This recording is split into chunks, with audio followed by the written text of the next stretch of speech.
The unanimous decision of this court is that the terms woman and sex in the Equality Act 2010 refer to a biological woman and biological sex.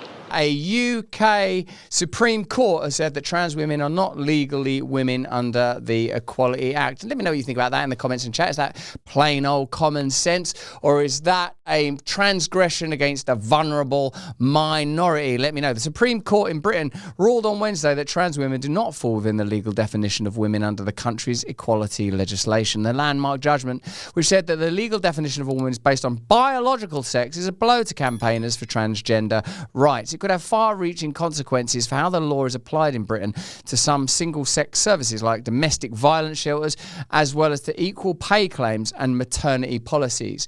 What's interesting about this piece of analysis is you can already see the biases.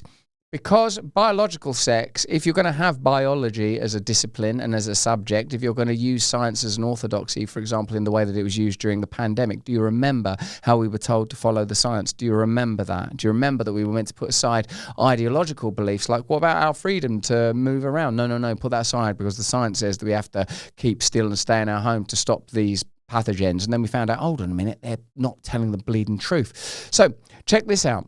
The subject it points out are transgender rights, okay, like minority groups are potentially vulnerable amidst heterogeny because they could be washed aside. Their rights could be lost. Look at this. It could have far-reaching consequences for how the laws applied in Britain to some single-sex services like domestic violence shelters. It draws your attention, this piece of analysis, straight away to circumstances where you would want, say if like in this hypothetical situation being conjured up by the New York Times, there's a trans woman is being beaten up and she's being denied access to a single-sex domestic violence shelter. Why would you bring up something so highly particular?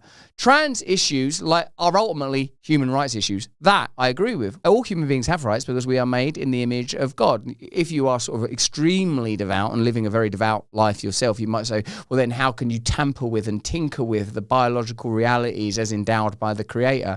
And I would say probably the principle of non-judgment and the principle of love must take precedent in any situation where you're not dealing with yourself personally, when you're dealing with other people. But if you have to conjure up in order to get a moral argument together, an even more intricate and granular example of a trans woman who's being domestically abused, being denied access to a single-sex domestic shelter, it seems like is a pretty niche issue.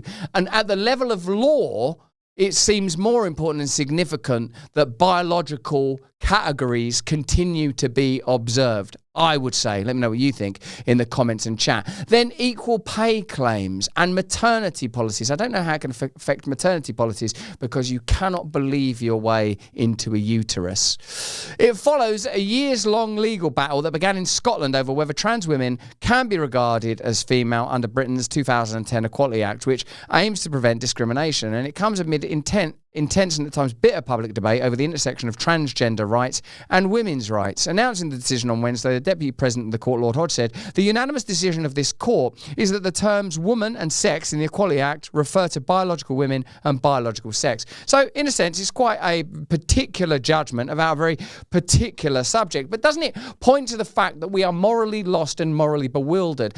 How has this bewilderment being created? From what principles have we strayed, and what input have we accepted that's generated this crisis of understanding and faith? Let's get into it, because at some point you have to accept and respect the rights of feminists, and at some point you have to consider that all human life is sacred. If you start to query those ideas, start to pick them apart and pull them apart because you don't really believe in anything, and that you can nominate any ideology, that you can decorate a pantheon with deities of your own choosing, it's very, very difficult to find a constellation of moral principles by which to guide your ship. And I think that what's happening now is that we are in a total ethical and moral crisis. Some people are returning to a straightforward faith in God. Other people are delving yet more deeply into the dark, turgid terms of a set of curiously rational, but also berserk conjecture that the modern culture is creating. Let's have a look now at some women celebrating this victory, and let's look at what it indicates to us about the kind of loss of moral certainty.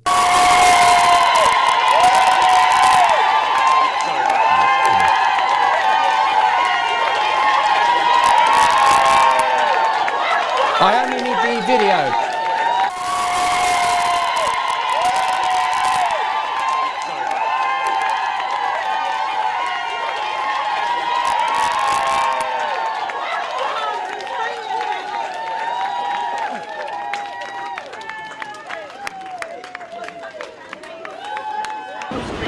We were in a really difficult place in Scotland then. We thought we were going to see rights for women rolled back, and today the judges have said what we always believed to be the case, that women are protected by their biological sex, that sex is real, and that women can now feel safe that services and spaces designated for women are for women, and we are enormously grateful to the Supreme Court for this ruling. Reality, we are standing side by. It's interesting, but you can see how that could even become a hysterical reverence for a type of temporary false idol, because ultimately aren't all of us called to find allegiance between ourselves and between the sexes, and why the continual repositioning of men and women as adversaries rather than the ultimate allies, the supreme creation. Let's have a look at the ruling in more detail.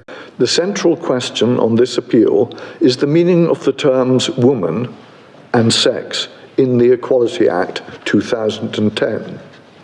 Do those terms refer to biological women or biological sex? Or is a woman to be interpreted as extending to a trans woman with a gender recognition certificate?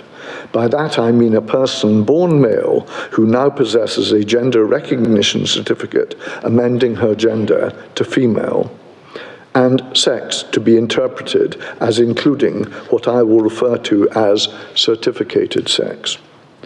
The unanimous decision of this court is that the terms woman and sex in the Equality Act 2010 refer to a biological woman and biological sex.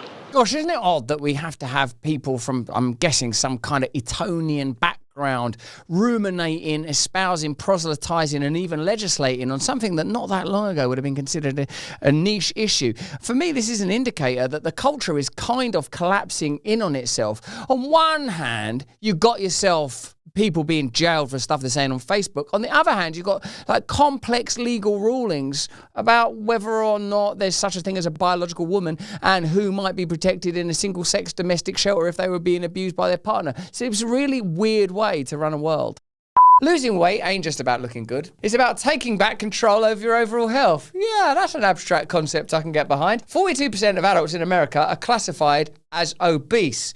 That means podgy. Obesity is directly linked to severe health issues, including heart disease, diabetes, stroke, cancer, and so many more. These illnesses are costing America over $173 billion each year in medical expenses alone. If you've tried diets and different workouts with no success, that ain't your fault. Big Food and Big Pharma have rigged the system against you by contradicting information, what leave you all confused inside your mind hole. But there's good news. The wellness company just dropped a GLP-1 peptide oral drop formula developed by their chief medical board, specifically designed to support your metabolism, curb cravings, and help you shed weight. You're going to be right skinny and lovely. That's right, no injections or the risk of severe side effects we're seeing in the Zempic. You know, fatty jabs. Simply take a drop in water, gradually increasing the quantity over time, and let your body do the rest. Start your weight loss journey today and get $50 off plus free shipping. Head to twc.health/brand and use the code BRAND. You get $50 off by using the brand code. Take action today for a healthier tomorrow. Let's get some reaction. As I say, there was a hall full of people here, but let's get some reaction from the campaign group for Women Scotland, who started all this. Trina Budge, thank you very much indeed for your time on Sky News. My pleasure. The judge says this is not a victory for either side and it needs to be sober. What's your take on this? Oh, it's absolutely a victory for women's rights.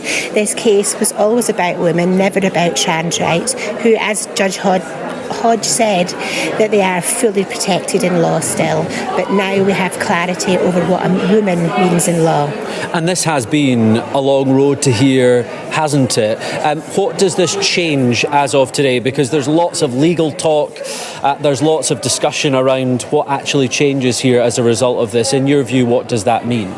It means there's absolute clarity in law regarding what a woman is. We know for sure now that we are referring to the biological sex class of women, and that when we see a women-only space, it means exactly that. This will be seen as a victory in the ongoing culture war, but the culture war is a war that's being fought on a battlefield that's already owned by dark forces. While we continue to divide over subjects like this, I would suspect and suggest that true power merrily manoeuvres around, manipulating minds and controlling us in ways that are most appealing and appeasing to their general and ongoing agenda. This might be seen as a victory if you're sort of celebrating, yeah, women's spaces remain safe, or you're celebrating, yeah, that trans issue was ludicrous and ridiculous. But actually though, what is going to change in your life, in your ability to live a happy and connected life? What's going to happen next time you try to eat food or be self-sufficient or move around? I reckon that this is part of the encircling and enclosing global argument that benefits people in power,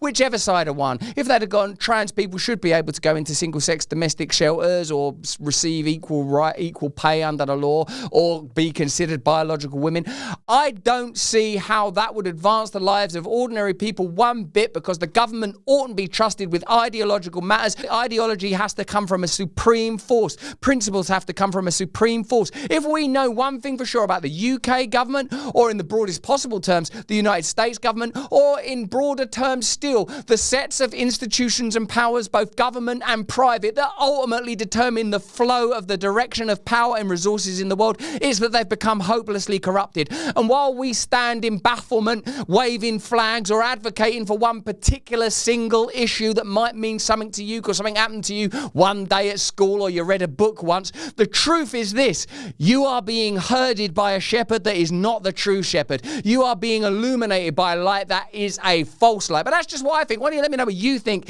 in the comments and the chat? Hey, thanks for watching. If you want to see more uncensored content where free speech can flourish, join our live stream. Click the link right here to watch the next video if you want to, or become a member of a growing movement. Download the Rumble app and you'll be informed every time we make a new piece of content. Stay free.